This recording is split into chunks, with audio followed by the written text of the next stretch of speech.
developed as cells, brigades, associations. They're America's largest anti-abortion rally.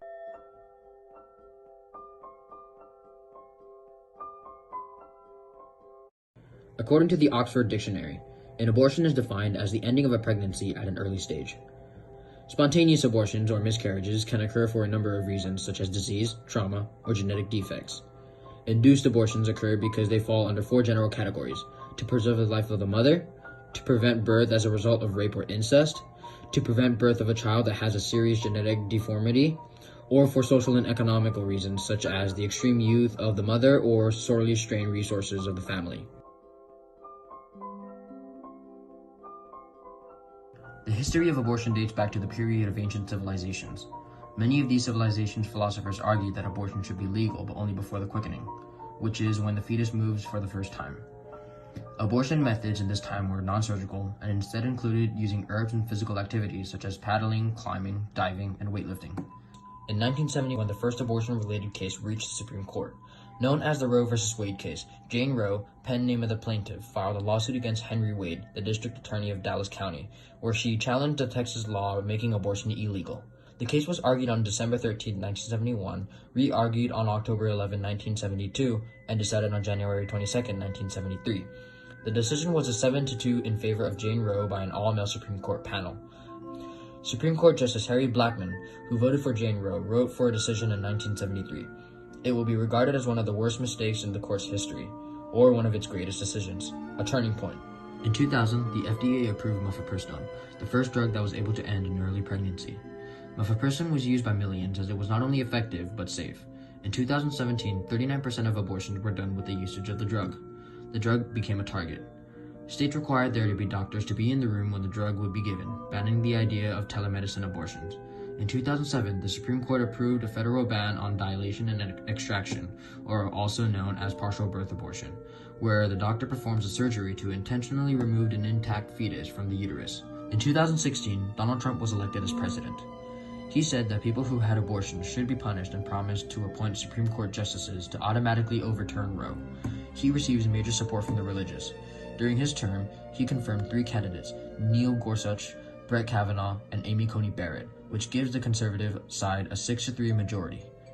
In the same year, Supreme Court Justice Ruth Bader Ginsburg, who was a moderate liberal, a woman that advocated for gender equality, rights of workers, and the separation of state and church, passed at the age of 87.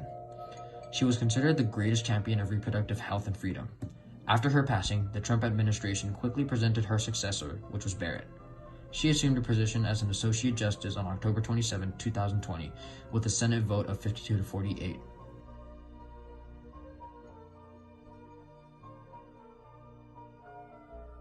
For most of colonial America, abortion was common. Only during the second half of the 1800s did laws against abortion become widespread. By the 1900s, abortion was illegal in the United States except when the mother's life was in danger. Abortion was once again made legal in the U.S. after the 1973 Supreme Court Roe v. Wade case. However, in the U.S. today, abortion once again faces restrictions across the nation.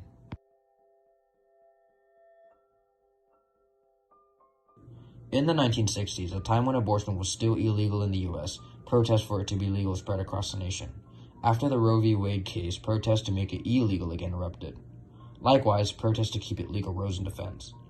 Pro-life supporters, also known as anti-abortionists, were mainly led by religious leaders, specifically U.S. Catholics. They claimed that their movement was grounded in morals and religion.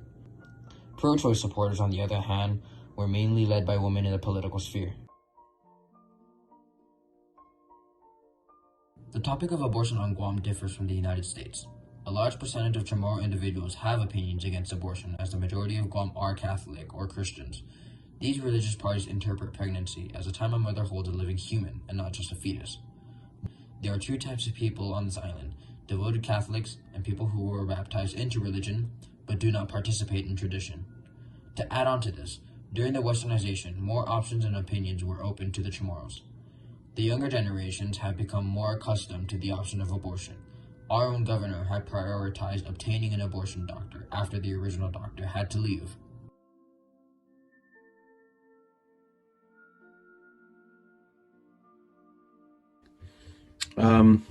I do not agree with the arguments for abortion. I think abortion is one of the great evils of our society today.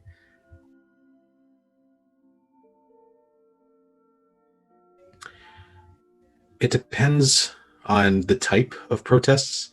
Um, I'm not really for, I guess, let's say, in your face protests, I guess you could say.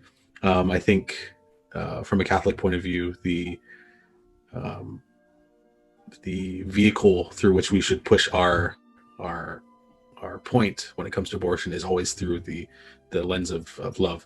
So I've seen a couple where they're actually, I wouldn't say I've seen a couple. I've seen majority of protests, you could say, are silent mostly, with people praying, maybe holding signs, but no slogans or no shouting at people going inside abortion clinics.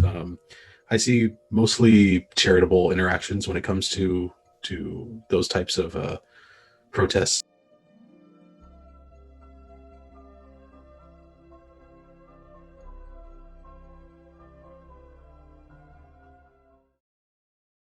We were told firsthand that when she gets pregnant, it will never be a normal delivery because of she's kind of on the petite side. Yes. So we were preparing for a C-section. So we went through ICU, and she was hooked up on a lot of devices, and I stayed with her. We stayed there for like 16 days straight. And what had happened was on the fifth day, nothing was changing. It was still, she was experiencing dangerous contraction level, which at any point would cause her to give birth, right? Yes. So the doctor said, these are options. Fight it through, but we never know if today or tomorrow or the following day would be the last day. And lo and behold, 16 days later, we were discharged from the hospital. If I was late in the hospital for just literally, I'm not kidding, if I was late for just 1 minute, I would have lost both of them because the child was drowning in a pool of blood inside the womb. My wife was already experiencing the toxins coming from the ruptured ovary. So she had a condition prior to her giving birth. The doctor said, you have lumps or cysts on your ovaries, and this might rupture anytime soon. Make her pregnancy very complicated. Had I been late for 1 minute, I would have lost both of them. But it's God's plan, and now it's a very healthy, high achiever, fun child, great person. Abortion is still a difficult subject to openly talk about before, now, and any time in the future because there are two sides of the spectrum. In our current society, many pro-life individuals will still protest their own beliefs, as well as those who are pro-choice. The people's belief on this topic essentially roots back to a person's biological background and religion and society's influences. The answer to whether abortion is right or wrong ultimately relies on a person's own philosophy and conscience.